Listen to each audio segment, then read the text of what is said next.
why the hypocrisy. You know what? I take that back. Why the flat-out lies from Republicans about backing the blue and believing in the rule of law and believing in law and order, that was all exposed when Donald Trump pardoned those January 6 insurrectionists. Katie, I have to tell you that this is one of the most egregious, despicable acts in American history, as far as I'm concerned.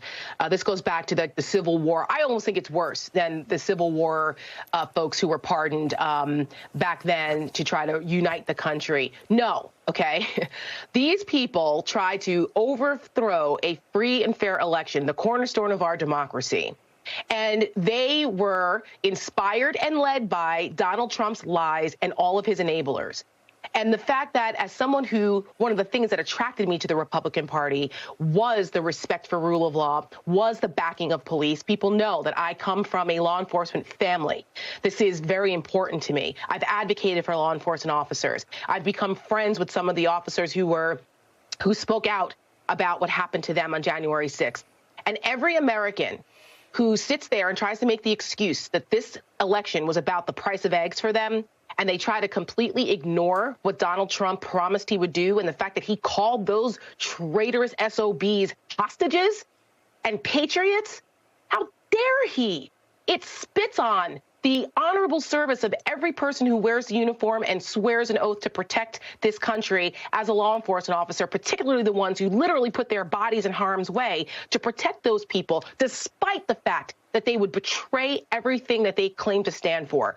It is despicable, and everyone who voted for Donald Trump owns this. Every Republican who let Donald Trump get away with what happened on January 6th so that he could come back to power, Mitch McConnell, Kevin McCarthy, all of those leaders who knew better, I'm talking to you guys.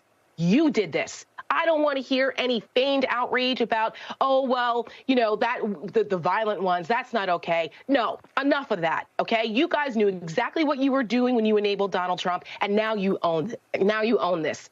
And I don't know how they explain to their children, to their sons and daughters who put on that badge or to wear the uniform after they just confirmed Pete Hegseth, who's another disgrace to the office.